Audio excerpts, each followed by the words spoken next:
আপনাদের জন্য কিছু কথা, বিশেষ করে মরিশাসের বিষয় সম্পর্কে ইতিমধ্যে যা হয়েছে সবাই জানেন। তারপরে আমি একটু বলি। এখন বর্তমানে আপনারা হয়তো অবগত আছেন ইন্ডিয়া পাকিস্তান যুদ্ধ, যদি এটা ফুল স্কেল যুদ্ধ শুরু হয়ে যায়, অর্থাৎ ফুল মাত্রায় একদম, আর ফুল মাত্রায় যুদ্ধ শুরু হলে কিন্তু সেটা আপনার থামানোর কোনো লিমিট থাকে না, কবে কত বছর চলে, বুঝলেন। তো এটা যদি চলতে থাকে এবং এটা যদি একদম ফুল স্কেল শুরু হয়ে যায়, অলরেডি দেখেছি শুরু হয়ে গেছে, যদি এটা ফুল স্কেল থাকে সেক্ষেত্রে মরিশাস ভিসার প্রভাব অবশ্যই পড়বে।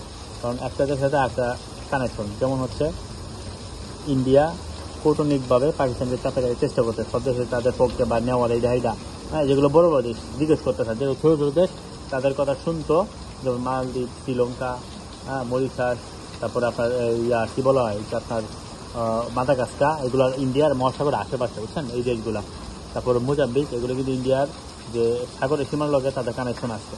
এরকম যতগুলো দেশ আছে আরও ছোটো ছোটো কান্ট্রি, এগুলোকে কন্ট্রোল করে পাকিস্তানকে চাপে ফেলার চেষ্টা করবে। যেমন ইতিমধ্যে দেখেন বাংলাদেশের সাথে ইন্ডিয়ার সম্পর্ক খারাপ হওয়ায় তারা কিন্তু এই যে মরিশাসের কিছু সম্পর্কে এখানে তারা মানে ডিরেক্টলি একদম, বুঝছেন, ইন্টারফেয়ার করতেছে।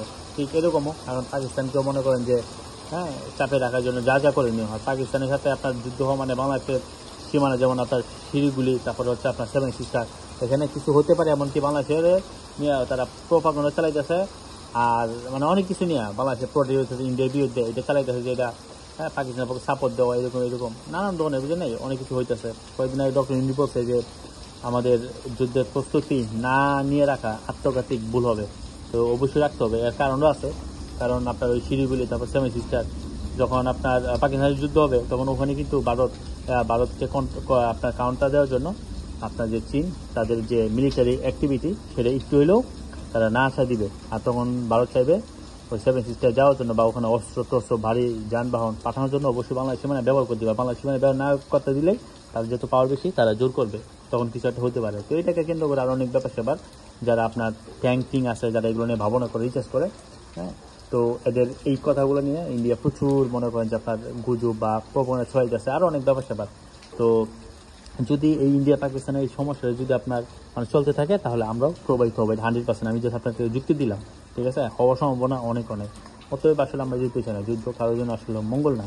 পাকিস্তানের যুদ্ধ মানে বাংলাদেশের সাথে কিছু না কিছু হবে, এটা মনে রাখেন, বুঝছেন। বাংলাদেশের পাওয়ানোর শক্তি নেই, কোনো কিছু নাই, হ্যাঁ।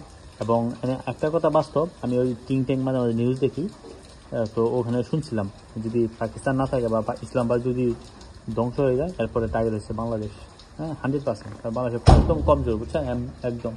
এখন জানেন না আপনার যারা মালদ্বীপ প্রবাসী তারা জানে, বুঝছেন, মালদ্বীপ কী করতেছে ভারত, বুঝলেন নেই। হ্যাঁ, তো ভারত সরকার খুবই, আপনার মালদ্বীপ সরকার খুবই দুর্বল, অনেক কিছু করতে পারতেছে না। তাকে মারার জন্য পর্যন্ত, বুঝলেন, অনেক সিস্টেম করছিল, বুঝছেন।